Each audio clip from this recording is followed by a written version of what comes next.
এত লম্বা কবরের জিন্দেগি কেমনে পার হবেন বলেন তো? নূহ আলাইহিস সালামের জামানায় যারা মারা গেছে তারা আজ কত হাজার বছর কবরে পড়ে আছে।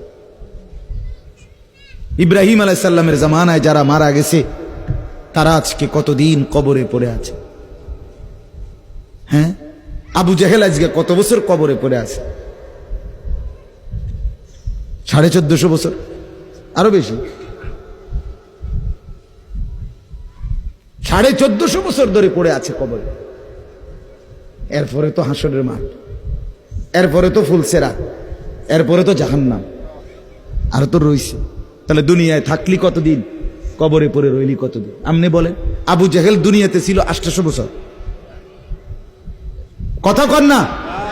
আবু লাহাব দুনিয়াতে জীবিত ছিল 900 বছর, তো কবরে আছে কত বছর? তো বাঁচছে কয় বছর? নাহলে 60 বছর, নাহলে 70 বছর, ঠিক কিনা বলেন? তাহলে দুনিয়ায় ছিলি কতদিন, কবরে আসত কতদিন? আচ্ছা, এই কথাই এখনই মনে হইল?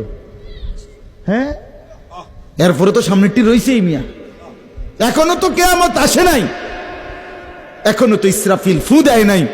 একবার ফু দিবে, সব কবরে যাবে, আবার ফু দিবে, হাসরের মাঠ কায়েম হবে। আবার হাসরের মাঠের একদিন, খোদার কসম এই কোরআনে আল্লাহ বলছে, হাসরের ময়দানের এখন একদিন, প্রতি একটা দিন কয় ঘন্টা?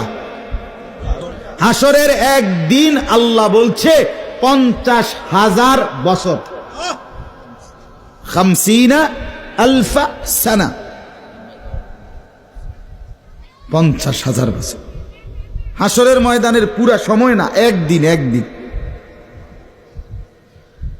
পুরা হাসরের মাঠ কতদিন সেটা আল্লাহই জানে।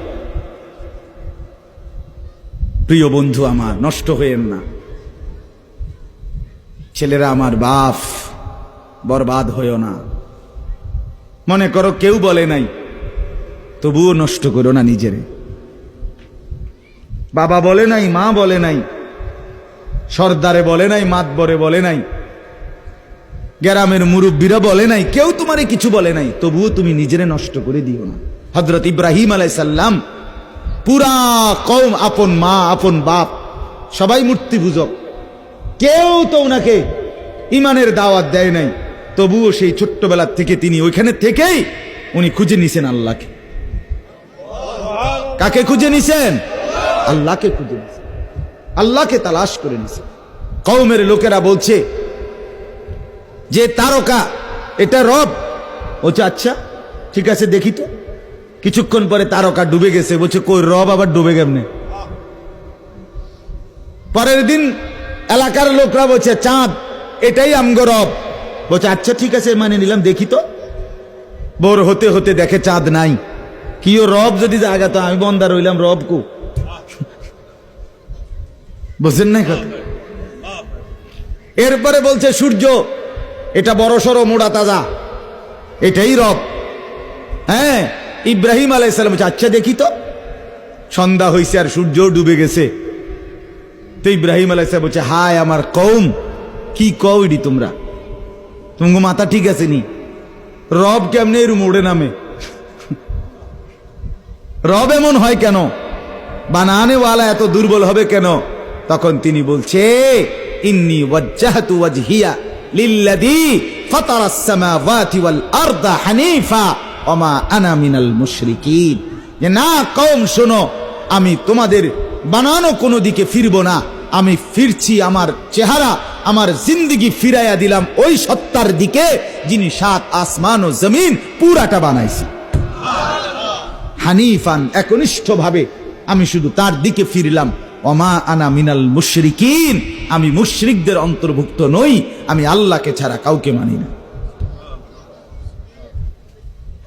হ্যাঁ, হযরত ইব্রাহিম আলাইহিস সালামের বাবা বলছে পুত, তোরে আমি তেজ্য পুত্র করে বাড়ি ছাড়া করে দেব।